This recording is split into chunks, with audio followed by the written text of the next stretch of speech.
ओम शांति। आप यदि कभी माउंट आबू में फरवरी मास में आए, माउंट आबू रोड एक ही हम मधुबन कहते हैं, तो उसमें आपको देखने को मिलेगा कि वसुधा कुटुंबकम की प्रैक्टिकल सीन क्या होती।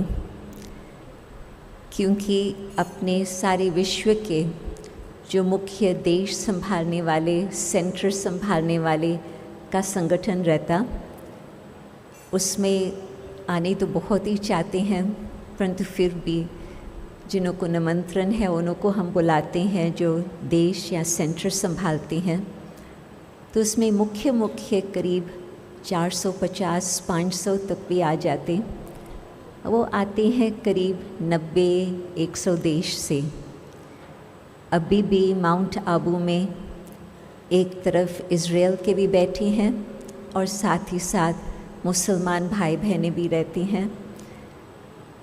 और जब कुछ समय पहले रॉबर्ट मुलर आए थे माउंट आबू में, असिस्टेंट सेक्रेटरी जनरल यूएन के, तो उन्होंने कहा कि यूएन सोच रहा है, ये 83 की बात है, जब universal peace hall Om Shanti भवन का उद्घाटन होने जा रहा था, तो उस समय उन्होंने ग्रुप के साथ मुलाकात करके कहा कि यूएन चाहता है कि हम वर्ल्ड यूनिवर्सिटी बनाएं, परंतु मैं उन्हों को जा कर के बताऊंगा कि वर्ल्ड यूनिवर्सिटी तो पहले से ही बनी हुई है।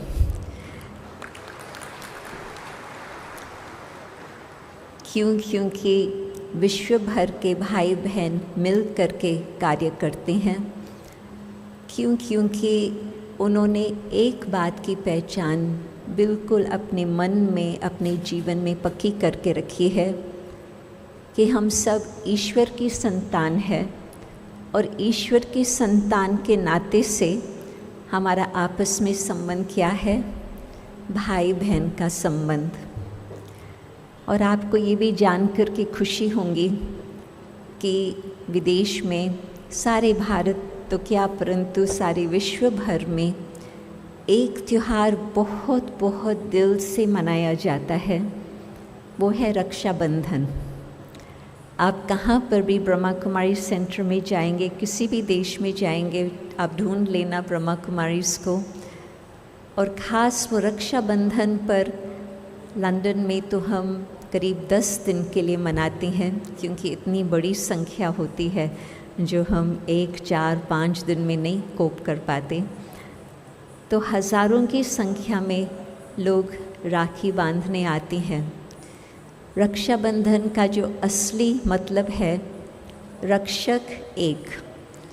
जब मैं विदेश में रहते फिर भारत में आती रही टीनेज ईयर्स में, तो मुझे उस समय कहते थे कि आप अपने भाई को राखी बांधो। तो मेरी उम्र जब 15 साल की थी और मेरा भाई 11 साल का था, और वो उस समय तो मेरे से छोटा लगता था, अभी तो बहुत लंबा है। तो उस समय मैं सोचती थी कि ये हमारी रक्षा क्या करेगा, परंतु एक फ़न के हिसाब से, बस खुशी मनाने के हिसाब से मैं भी राखी लेकर के फिर उन्हों को बांधती थी। परंतु वास्तव में हम सबका रक्षक एक परमात्मा। आज मैं रहती हूँ लंदन में, वो रहता है कनाडा में, वो हमारी क्या रक्षा करेगा, लौकिक भाई। तो कहने का मतलब, जब एक परिवार है, परमात्मा को जान करके हम इस बात को मान करके चलते हैं, तो सचमुच एक एक आत्मा के साथ हमारा भाई बहन का बहुत ही सुंदर संबंध बना रहता। और न सिर्फ ये एक मंत्र है जाप करने का, परंतु रियलिटी में किसी भी देश का हो, किसी भी रंग का हो, किसी भी धर्म वाला हो, परंतु उन्हों को हम उस दृष्टि से देखें, आत्मिक दृष्टि से, तो सचमुच हमें बिल्कुल पहचान होगी कि ये हमारा भाई अथवा बहन है। और जब हम उससे भी पार जाते हैं, निराकार परमपिता शिव को याद करते हैं, शिव बाबा का बहुत ही अच्छी तरह से वर्णन चलता रहा है और कभी फिर आज नहीं कई और समय आपको ये एक और गुह्य बात जानना बहुत ही आवश्यक है कि शिव निराकार देवों का देव वो अलग और शंकर महादेव वो अलग। अभी वो टॉपिक नहीं है परंतु it's a very interesting topic और हम दोनों को मिला करके जब तक चलते हैं तब तक उस निराकार परमात्मा के साथ जो हमारा बुद्धि का योग जुट करके उससे शक्ति प्राप्त हो, उसके गुणों का अनुभव हो, हर प्रकार की शक्तियों की प्राप्ति हो, वो तब होता जब हम अपने आप को भी निराकार आत्मा मान करके उसके साथ निराकार के साथ संबंध जोड़ते हैं। तो उस हिसाब से भाई बहन का भी नाता नहीं, उससे भी पार हम सब भाई भाई हैं। भाई भाई का नारा भी भारत में मैंने छोटेपन से ही सुना था, परंतु रियलिटी में कैसे भाईचारा क्या होता, कैसे एक दो को हम सहयोगी बन करके साथ दे करके चल सकते, वो शिव परमात्मा ने ब्रह्मा बाबा के थ्रू हमें प्रैक्टिकल उसका अनुभव कराया। जो बातें हम भक्ति में करते हैं, मेरे मन में बहुत सारे प्रश्न उठते थे, न सिर्फ भारत की भक्ति के संबंध से परंतु विदेश में क्रिश्चियनिटी के संबंध से भी। परंतु जब से मैंने ज्ञान समझना शुरू किया और हाँ बचपन से ही ब्रह्मा कुमारीज़ का संग मिलता रहा, परंतु जब खुद में जागृति आई कुछ वर्ष के बाद, तो जब ये बातें स्टडी करने लगी मुझे तब फिर पता चला कि एक एक भक्ति की रीत रस्म क्या है, उसका आंतरिक गहरा सिग्निफिकेंस क्या है और उसको हम प्रैक्टिकल जीवन में अनुभव कैसे कर सकें। आज यदि हम ये क्वेश्चन पूछते हैं कि भारत में कहाँ तक हम आदि सनातन धर्म को पालन कर रहे हैं, परंतु न सिर्फ भारत की बात, हर देश में जो अपना धर्म हमें शिक्षा देता, कहाँ तक हम उसको फॉलो करते हैं। कारण कि एक तो प्रश्नों का उत्तर किसके पास नहीं होता, तो नौजवान हर देश में धर्म के नाते से थोड़ा दूर किनारा करते जा रहे हैं। प्रश्नों का उत्तर नहीं मिलेगा तो मन शांति से परमात्मा की याद में स्थिर कैसे हो सकता। और दूसरा, जब तक कि सिर्फ कर्म कांड चलता, शास्त्रों की कहानियाँ सुनाने वाले भी उसके अर्थ को नहीं पालन करते, तो वो भी एक मन में बड़ा भारी प्रश्न उठता। तो ब्रह्मा बाबा ने जो कार्य किया, एक तो हर प्रकार के प्रश्न का उत्तर दिया और दूसरा भक्ति का मतलब क्या है, भावना किस प्रकार से सच्ची हो और किस प्रकार से अपने जीवन को उस मीनिंगफुल स्थिति से हम पालन करें।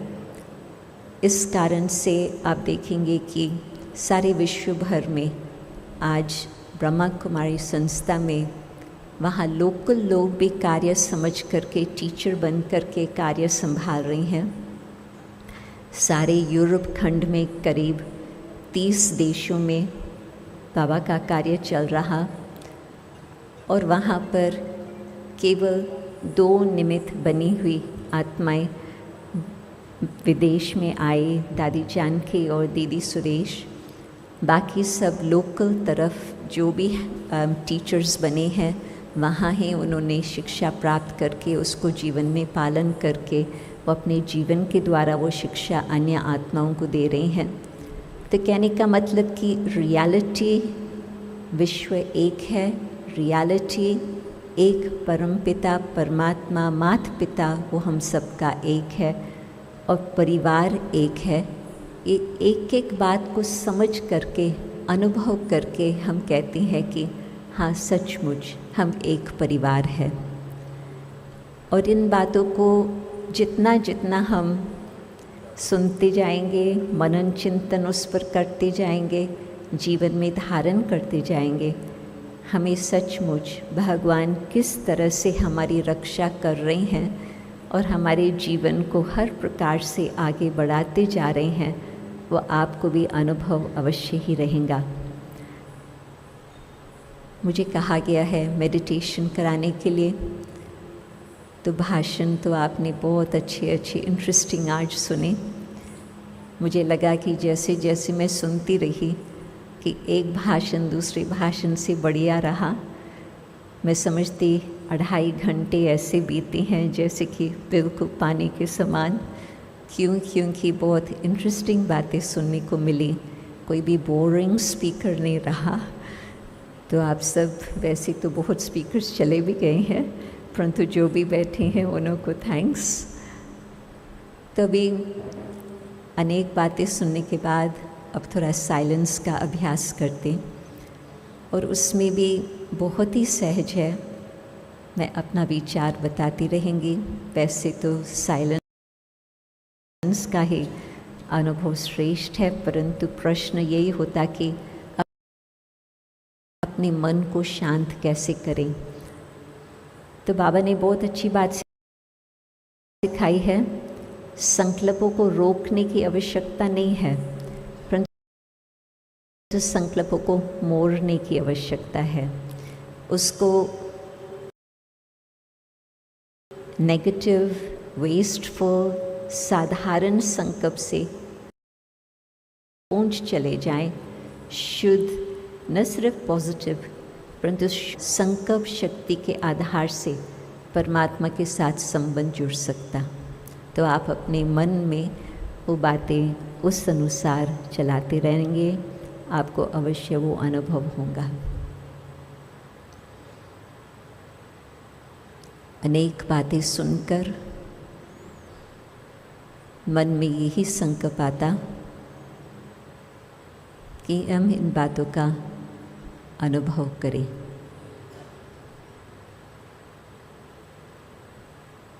अभी मुझे पहचान मिली कि मैं ये शरीर नहीं, मैं हूँ आत्मा। प्रकृति के बीच चमकता हुआ सितारा, मैं आत्मा हूँ।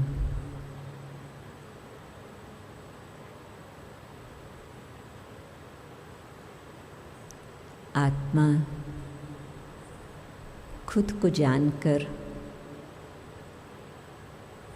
ज्योति स्वरूप निराकार परमात्मा को याद करते, संकल्प उस परम पिता परमात्मा तक हमारे पहुँचते, और जैसे ही बिंदु का उस परमात्मा के साथ संबंध जुड़ता, तुरंत ही सागर के द्वारा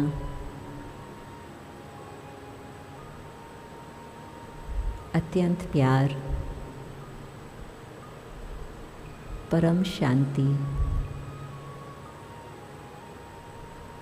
और शिव की शक्ति महसूस होती।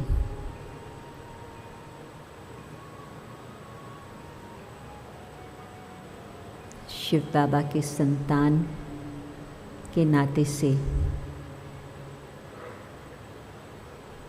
जैसे मेरा बाप,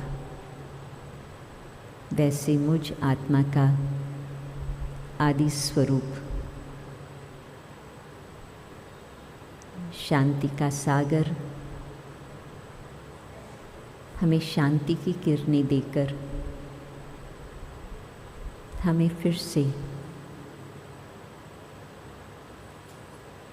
असली आत्मिक स्वरूप की शांति का अनुभव कराते।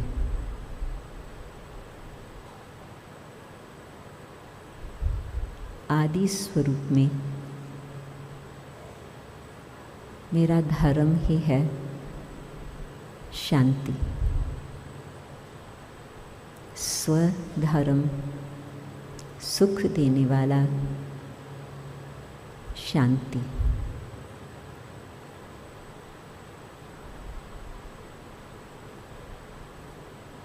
परमात्मा प्यार का सागर न केवल हमें प्यार का एक बूंद देते, सारा ही सागर आत्मा तक पहुंच जाता। जितना हम अपने में समा सके हम समाते जाएं और आत्मा उस परम पिता परमात्मा का स्वरूप, प्यार स्वरूप, प्रेम स्वरूप बनती जा रही।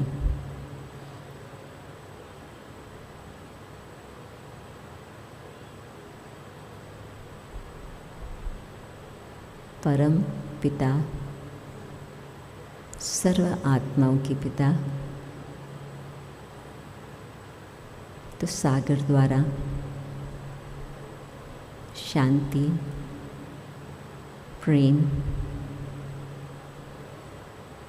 सर्व आत्माओं तक फैलता जा रहा।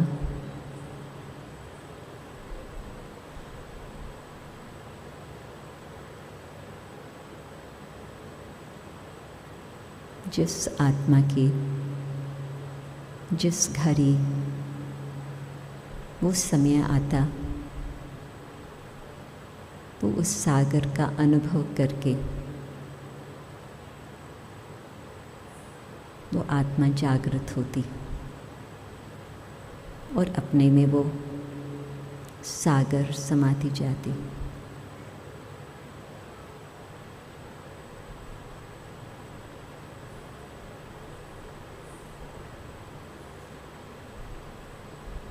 शांति की शक्ति, प्रेम की शक्ति विश्व को, सर्व आत्माओं को एक ही प्यार के सूत्र में बांध करके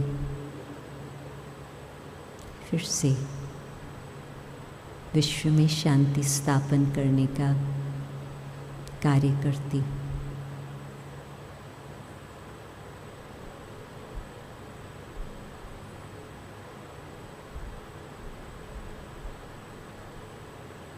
यही संकल्प रखते वापस यही समय इसी स्थान को याद करते आत्मा का ध्यान फिर से यहाँ आता, परंतु शांति और प्रेम अपने में समाकर यही सोचते कि मन, वचन, कर्म द्वारा हम सबको वही शांति और प्रेम संबंध की याद दिलाएं। ओम शांति।